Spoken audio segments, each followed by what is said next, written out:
Welcome to my channel Shanthi சண்டல் vlogs. Christmas நெருங்கிடுச்சு. So கிறிஸ்மஸ்க்கு ப்ளம் கேக் ரொம்ப ஈஸியாக அவன் இல்லாமல் முட்டை இல்லாமல் வீட்டில் இருக்க பொருளை வச்சு நல்லா ஸ்பாஞ்சியாக எப்படி செய்யலாம் அப்படிங்கிறது பார்க்கலாம். வீடியோவை ஸ்கிப் பண்ணாமல் ஃபுல்லாக பாருங்கள். ஸ்டெப் பை ஸ்டெப்பாக நிறைய விஷயங்கள் நான் சொல்லியிருக்கேன். இந்த ப்ளம் கேக்குக்கு ரொம்ப முக்கியமான ஒரு பவுடர் சேர்க்க போகிறோம். பட்டை, ஒரு துண்டு பட்டை, 4 ஏலக்காய், 4 கிராம்பு சேர்த்து சுகர் சேர்த்து அதை நல்லா பவுடர் பண்ணி அரைச்சி எடுத்துக்கலாம். ஏன்னா இதுதான் அந்த ப்ளம் கேக்குக்கு நல்ல ஃப்ளேவரை கொடுக்கக்கூடியது. ஸோ நம்ம இந்த ஃபஸ்ட்டு அந்த பவுடரை நம்ம பொடி பண்ணி வச்சுக்கலாம். இப்போ 1 கப் அளவுக்கு நான் சுகர் எடுத்திருக்கேன். 1 கப் மைதா மாவு, அதனால் 1 கப் சுகர் எடுத்து அதை நான் கேரமலைஸ் பண்ண போகிறேன். ஒரு பேன் வச்சு ஹீட் பண்ணி சுகரை தண்ணி சேர்க்காம ஃபஸ்ட்டு நல்லா கலந்து விடுங்க. அது நல்லா மெல்ட் ஆகும். இந்த கேக்குக்கு கலரை கொடுக்கக்கூடியது இந்த கேரமலைஸ் பண்ண இந்த சுகர் தாங்க, சுகர் சிரப் தான். ஸோ கைவிடாமல் நல்லா கிளறுங்க, தண்ணி சேர்க்க வேண்டாம். நல்லா ஒரு தேன் கலரை விட இன்னும் கொஞ்சம் டார்க்காக வரும். இப்போ தேன் கலருக்கு வந்திருக்கு. இன்னும் நீங்கள் நல்லா கிளறிக்கிட்டே, கைவிடாமல் கிளறிக்கிட்டே இருந்தீங்கன்னா அந்த ஜீனி எல்லாம் கரைஞ்சி நல்ல டார்க் கலருக்கு வரும். தண்ணி சேர்க்காமலே எப்படி கேரமலைஸ் ஆயிருக்கு பார்த்தீங்களா? இந்த டைம்ல நம்ம நிறைய நட்ஸ், அதாவது நம்ம வீட்டில் என்னென்ன நட்ஸ் இருக்கோ எல்லாம் சேர்த்துக்கோங்க. இப்போ இந்த கேரமலைஸ் பண்ணின அந்த சுகர்ல வெந்நீர் 1 டம்ளர், அதாவது 1 கப் அளவுக்கு வெந்நீர் சேர்த்து நல்லா கொதிக்க விடுங்க. வெந்நீர் சேர்த்திங்கன்னா தான் அது கையில் கொதிக்கும் போது தெரிக்காமல் இருக்கும். பச்சை தண்ணி நம்ம சேர்த்தோம் அப்படின்னா, கோல்டு வாட்டர் நம்ம சேர்த்தோம் அப்படின்னா கையில் தெரிக்கும். அதனால தண்ணி நல்லா கொதிக்க வச்சு 1 கப் அளவுக்கு இந்த கேரமலைஸ் பண்ணின சுகரில் சேர்த்துக்கலாம். இது நல்லா கொதிக்கட்டும். இது கொதிச்ச பிறகு தான் நம்ம நட்ஸ் எல்லாம் சேர்க்க போகிறோம். ஃபர்ஸ்ட் ப்ராசஸ் இதுதாங்க. ஸோ வீடியோவை ஸ்கிப் பண்ணாமல் ஃபுல்லாக பாருங்கள். புதுசாக பார்க்குறீங்க அப்படின்னா சாந்தி சண்டல் விலாக்ஸை சப்ஸ்கிரைப் பண்ணிட்டு பாருங்கள். இப்போ பாதாம் 1/4 கப் எடுத்து வச்சிருக்கேன். ஒரு 20 பாதாம், 20 முந்திரி பொடியாக கட் பண்ணி சேர்த்து வச்சிருக்கேன். 50 கிராம் கருப்பு உலர் திராட்சை சேர்த்துக்கிறேன். 50 கிராம் டூட்டி ஃப்ரூட்டி கலர்ல ஆரஞ்சு ரெட்டு நான் சேர்த்திருக்கேன். செர்ரி ஃப்ரூட்ஸ் 10 ஃப்ரூட்ஸ் பொடியாக கட் பண்ணி சேர்த்திருக்கேன். இதில் உங்கள்கிட்ட எந்த ட்ரை நட்ஸ் எது இருக்குதோ அதை நீங்கள் சேர்த்துக்கோங்க. என்கிட்ட இவ்வளவு இருந்துச்சு, நான் சேர்த்துருக்கேன். நீங்கள் வெறும் முந்திரி கூட போட்டுக்கலாம். முக்கியமாக இந்த கருப்பு திராட்சை அவசியமாக சேர்த்துக்கோங்க. ஏன்னா இந்த கிறிஸ்மஸ் கேக்கில் கருப்பு திராட்சை தான் அவசியம் இருக்கணுங்க. ஸோ கருப்பு திராட்சை நிறைய சேர்த்துக்கோங்க.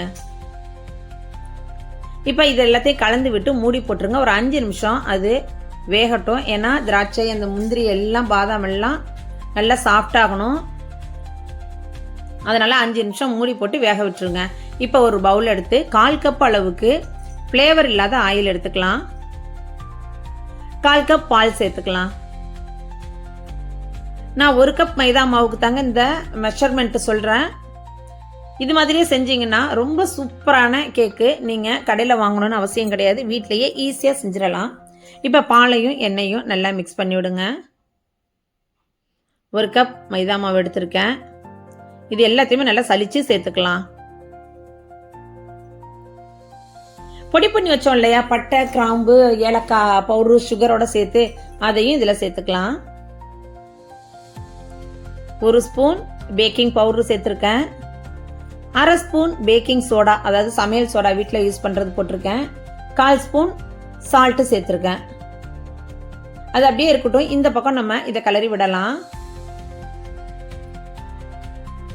இது ஓரளவுக்கு அந்த சுகர்லாம் நல்லா, அந்த சிரப்பு கொஞ்சம் இன்னும் வத்தி போய் தண்ணியெல்லாம் நல்லா இந்த ட்ரை ஃப்ரூட்ஸ் அப்சர்வ் பண்ணி வெந்திருக்குது.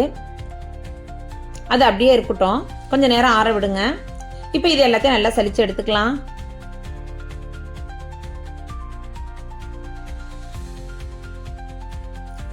கட்டிகள் இல்லாமல் நல்லா சலிச்சு விட்டு நல்லா விஸ்கு வச்சு கலந்து விட்டுக்கலாம்.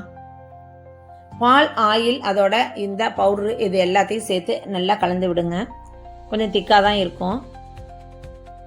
இந்த டைமில் நம்ம சுகர் சிரப்பில் வேக வச்சுருக்கோம் இல்லையா, நட்ஸ் எல்லாத்தையும் சேர்த்து இதில் சேர்த்துக்கலாம். கரெக்டாக இருக்கும்.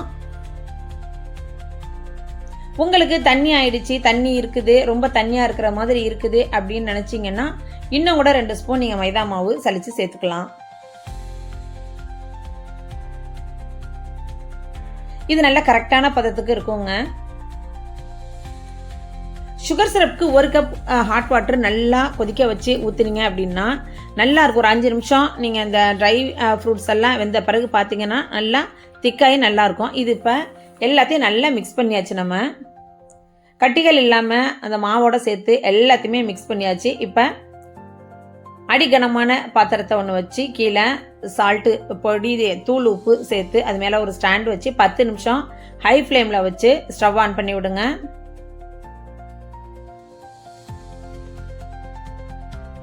உப்பு போடுறதுனால கேக்கு ரொம்ப உப்பு கரிக்குமோ அப்படிங்கிற டவுட்டெல்லாம் வேண்டாங்க. அதெல்லாம் உப்பெல்லாம் கரிக்காது. இப்போ இது எல்லாத்தையும் நல்லா மிக்ஸ் பண்ணியாச்சு. நான் கேக் டின்க்கு பதில் என்கிட்ட சின்ன குக்கர், மினி குக்கர் ஒன்று இருந்துச்சு, ஹேண்டில் இல்லாமல் இருந்துச்சு. ஸோ அதில் செய்யலாம் அப்படின்ட்டு தான் எடுத்திருக்கேன். ஏன்னா இது மாதிரி உள்ள குக்கர்லாம் நீங்கள் தூக்கி போட்டுற வேண்டாம். இதில் செஞ்சீங்க அப்படின்னாலே சூப்பராக இருக்குங்க. இதில் நான் பட்டர் ஷீட் போட்டிருக்கேன், சுற்றியுமே பட்டர் ஷீட் வச்சுருக்கேன். இப்போ இந்த கலவையை இதில் எடுத்து ஊற்றி நல்லா டேப் பண்ணிக்கலாம். நல்லா டேப் பண்ணிங்க. ஏர் பபிள்ஸ் எதுவும் இருந்துச்சுன்னா போயிடும். இப்போ நல்லா சூடாகிடுச்சு. 10 நிமிஷத்துக்கு அப்புறம் எடுத்துட்டு இந்த கேக் கலவையை உள்ற வைக்கலாம். சுட்டுக்காதீங்க, ஏன்னா சூடாக இருக்கும். பார்த்து ஜாக்கிரதையாக வச்சுக்கோங்க. இது ஒரு 40 அல்லது 45 மினிட்ஸ் வச்சு வேக வச்சு எடுத்துக்கோங்க. ஒரு அரை மணி நேரம் முதல் அரை மணி நேரத்தில் திறந்து பார்த்தீங்க அப்படின்னா நல்ல பாதி அளவுக்கு நல்லா உப்பி வந்திருக்கும். இந்த டைமில் மேலே அலங்கரிக்கிறதுக்காக முந்திரி, திராட்சை, செர்ரி, டூட்டி ஃப்ரூட்டி இதெல்லாம் கொஞ்சம் மேலே போட்டுக்கோங்க. ஏன்னா நம்ம முன்னாடியே போட்டோம் அப்படின்னா எல்லாமே உள்ளுக்குள்ள அமுங்கிடும். அதனால ஒரு அரை மணி நேரத்துக்கு அப்புறம் இதை மேலே நீங்கள் வச்சு விட்டு திரும்ப மூடி போட்டுருங்க. மூடி போட்டு திரும்ப ஒரு 20 மினிட்ஸ் வச்சுருங்க. 40-45 மினிட்ஸில் சூப்பரான கேக்கு ரெடி ஆகிடுங்க. நீங்கள் டூத்பிக் வச்சு செக் பண்ணிக்கோங்க. அவ்வளோதாங்க, கேக் ரெடி ஆகிடுச்சு.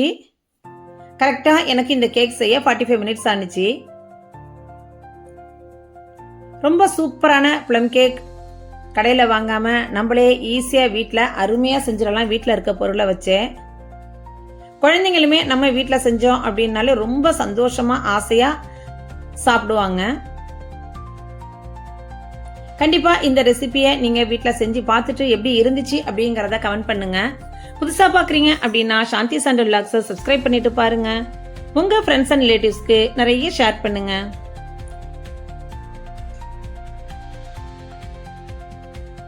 வீடியோவை ஸ்கிப் பண்ணாமல் ஃபுல்லாக பார்த்ததுக்கு நன்றி. இதே மாதிரி இன்ட்ரெஸ்டிங்கான இன்னொரு வீடியோவில் மீட் பண்ணலாம்.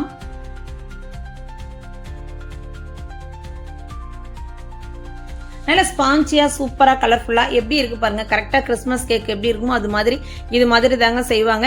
இதில் நம்ம அதாவது கிறிஸ்மஸ் கேக்கில் ஒயின்லாம் சேர்ப்பாங்க. நம்ம சேர்க்காம வீட்டில் இருக்க பால் எண்ணெயை வச்சு தான் நம்ம இந்த கேக் செஞ்சுருக்கோம்.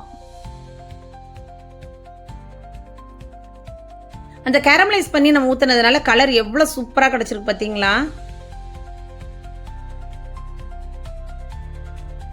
கண்டிப்பாக இந்த வீடியோவை சேவ் பண்ணி வச்சுட்டு நீங்கள் செஞ்சு பார்த்துட்டு எப்படி இருந்துச்சுங்கிறத மறக்காமல் கமெண்ட் பண்ணுங்கள்.